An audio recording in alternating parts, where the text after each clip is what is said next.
来继续来到这个立法院，国民党团的总调鲍昆萁要拼通过国会职权相关的法案。昨暝是率领着立委轮班伫个议场外口来排队。早起一透早，民众党的总调这个黄国昌特别去探班，针对着国会南北合作，民众党的党主席郭文哲日前嘛来透露，讲现阶段是通过的南北同款的法律。前半年的战略是先通过，才过来讲。国民党的立委嘛，释出着善意，讲南北会当做伙来杀有共识的法案。下一个人来，下一个对，可能啦，对，谢谢。会知影出现伫咧议场头前，替轮班小议场的国民党立委加油。白班的行列，民众党总调黄国昌嘛可能对咧做。我们可能党团要先讨论一下。要讨论一下。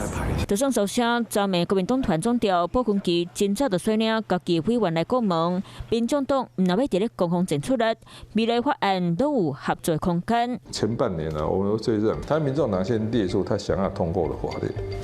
那再问国民党说：“你们想通过哪些法律？你也列个清单。”那等到这个我们想通过法案都通过，那就真的进入三党不过半的时代了。我是不是每个案子都会跟国民党合作？其实我也觉得不一定。有的案子他们可能支持国民党提出的那个案子，有的他们可能支持民进党提出的。民众党主席郭文哲等于宣告立片南北下，那也嘛释出善意回应，两边是互相收听。但是我不想要拿你的东西，没有关系啊，你们继续丢啊。亲像伫咧昨日议场内底，黄国昌去立委等太阳花，那赢立委徐嘉欣搁倒三共摕手帮来查，引起关注。过去2014年太阳花候任时，徐嘉欣正做时任国民党青年团团长，相关支持互补扣民众结。当年黄国昌是太阳花重要角色，如今两人联手对抗连赢。国会改革无法是国民党跟民众党。我们两党共同提出的，不只是你一个人要扛这么多，我们是一起的，不是一个人的战斗。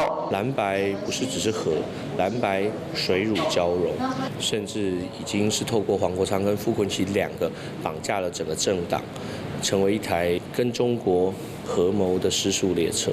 过一摆即期，黄国昌态度变真侪，并对国会三党无过半南北联手，拼国会职权法案过关。Hello， 我是主播王韵竹。想要抢先掌握最及时的新闻资讯吗？赶快订阅、按赞、开启小铃铛，随时锁定华视新闻 YouTube 频道。